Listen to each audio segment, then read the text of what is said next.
All right, what's going on? We're here on another episode of Trim the Fat. And today we're going to be talking about, number one, this discussion is 10%, right? And that 10% is something that's important, to all of us. We're talking about giving out 10% or more. So how many of us have given more than we have received back? All of us, all of us.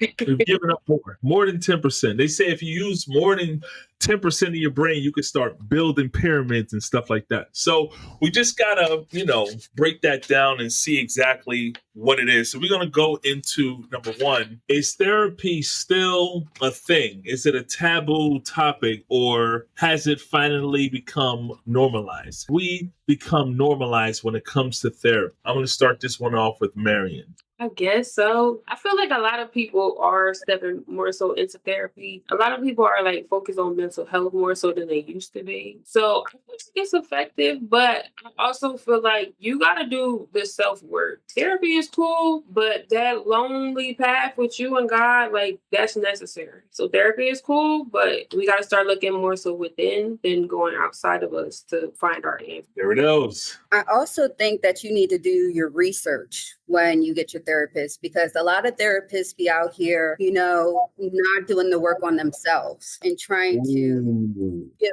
help. So I would definitely say when it's like dating, right? When you date, you're out there asking questions, doing the research on that person. You need to do that with the therapist as well. Ooh. I've had a couple of people that were therapists. Doctors also that were working on themselves as far as like the physical, but like putting all that load on one, that it's a lot. They would say a lot of things about, I had one in particular that would talk, a relationship therapist, psycho, he was a doctor. I trained him maybe about 4 or 5 years ago from now. Like we were just getting off of the pandemic. But I do see, I'm like, this therapist needs a therapist. I just kept saying that to myself. So you think that some therapists may not be qualified? I feel like they just don't do the self work. They know the education aspect of it, but as far as like them going within and like really like holding themselves accountable throughout their life, they don't do that. But how do you know if a person is not doing that in their personal life? Could you tell by when you're giving that person information? Because they kind of mask it up really good. They get real into their thing, and they're going into your box. They're opening it up and they're figuring out certain things. So how do we know if therapist is actually working for us and not against us? Is it like the questions, the judgment? You feel like they're judging? What do you think? It's when their trauma dumping back on you and you feel as though you're paying to listen to them. You're the therapist, but paying. That's happened? That's happened to you? Absolutely. I had an amazing therapist and my therapist retired. And of course, I started, dating therapists and finding my therapist, my new therapist. And I got involved with this one and I was just like, oh, I left this session like, well, I learned a lot about her life.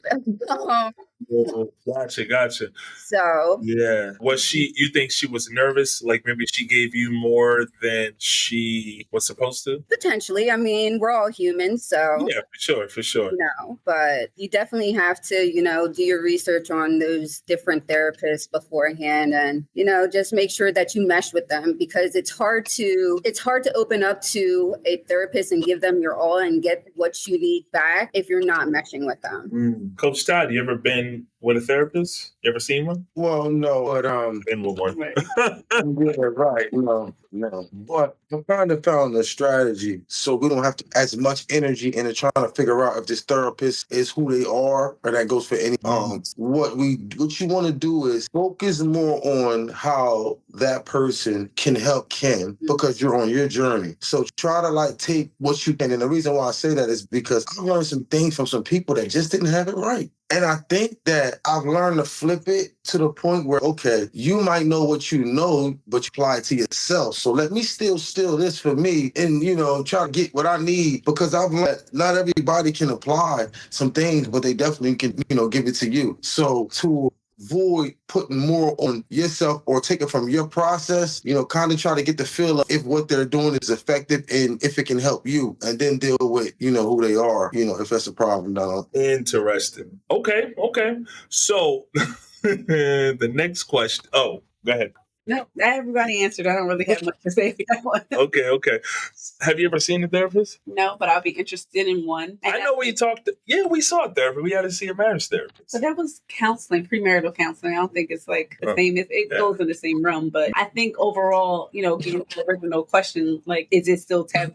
I feel like people are more open to therapy, especially our generation. Our parents were like, no, just pray about it, or you don't really discuss your business out on the streets. But I think now our generation is seeing the benefits of, talking it out with someone else, someone who is equipped in those skills to kind of help you go through your traumas and figure out and unpack all your baggage. But like everyone said, you do have to do your research because not everyone is equipped or follow their own lead. Just like when you go see doctors, you see they're really like unhealthy or smoking like that, and they're trying to preach health and stuff to you, but they're not following their own advice. So, at the end of the day, people are people. Absolutely.